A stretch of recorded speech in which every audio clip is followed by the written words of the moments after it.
আসসালামু আলাইকুম। বীর মুক্তিযোদ্ধাদের ব্যাংক ঋণের সর্বশেষ একটি আপডেট জানবো। তবে আপনি যদি যুদ্ধের জীবন চ্যানেলে নতুন থাকেন, চ্যানেলটি অবশ্যই সাবস্ক্রাইব করবেন, পাশেই থাকবেন।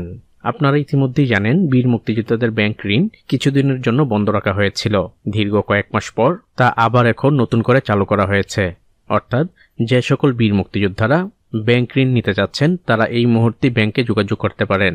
তবে পূর্বে বীর মুক্তিযোদ্ধা এবং তাদের ওয়ারিশগণ খুব সহজভাবে ব্যাংক ঋণ উঠাতে পারতেন। সেই ক্ষেত্রে এখন কিছুটা পরিবর্তন এসেছে, যুক্ত হয়েছে বেশ কিছু নিয়মও। ব্যাংক ঋণ যিনি উঠাবেন তার জাতীয় পরিচয়পত্র, মুক্তিযোদ্ধা সনদ এবং মুক্তিযোদ্ধা মন্ত্রণালয়ের ওয়েবসাইটে প্রকাশিত সমন্বিত তালিকায় নাম থাকলেই ব্যাংক ঋণ পাওয়া যেত খুব সহজে।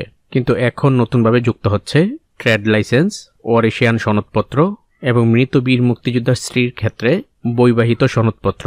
সাথে থাকছে জাতীয় পরিচয়পত্র, মুক্তিযোদ্ধার সর্বশেষ সনদ এবং সমন্বিত তালিকায় যে কোনো একটি প্রমাণপত্র। যিনি ঋণ উঠাবেন থাকছে তার 2 কপির ছবি এবং ওয়ারিশিয়ান হিসেবে বাকিদের এনআইডি কার্ড। তবে যার যার এলাকায় সোনালী ব্যাংকে একটু যোগাযোগ করে দেখবেন কোন কোন কাগজপত্র লাগবে। অনেক ক্ষেত্রে দেখা যায় কিছু কাগজপত্র শিথিলযোগ্য।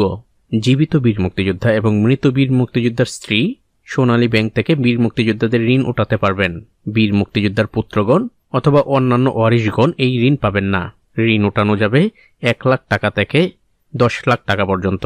সেই ক্ষেত্রে কয়েকটি ভাগে কিস্তি ভাগ করা হয়েছে, অর্থাৎ 12 মাসের কিস্তিতে, 24 মাসের কিস্তিতে, 36 মাসের কিস্তিতে, 48 মাসের কিস্তিতে, 60 মাসের কিস্তিতে, 72 মাসের কিস্তিতে, 84 মাসের কিস্তিতে এবং 96 মাসের কিস্তিতে। 1 লাখ টাকা থেকে 10 লাখ টাকা পর্যন্ত প্রতি মাসে ঋণ বাবদ কেটে রাখা হয় 1500 টাকা থেকে 24,500 টাকার মধ্যেই। আর এটা শুধু 96 মাসের কিস্তির জন্যই প্রযোজ্য। অন্যান্য মাসের ক্ষেত্রে ভিন্ন হিসাব আসবে। তাই যারা নতুনভাবে ঋণ উঠাতে চাচ্ছেন, এমনকি পূর্বের ঋণটা রিকভারি করতে চাচ্ছেন, তারা সোনালী ব্যাংকে যোগাযোগ করতে পারেন। তো আজ এ পর্যন্তই। দেখা হবে অন্য এক নতুন ভিডিওতে। ততক্ষণ পর্যন্ত সবাই ভালো থাকবেন, সুস্থ থাকবেন। আল্লাহ হাফেজ।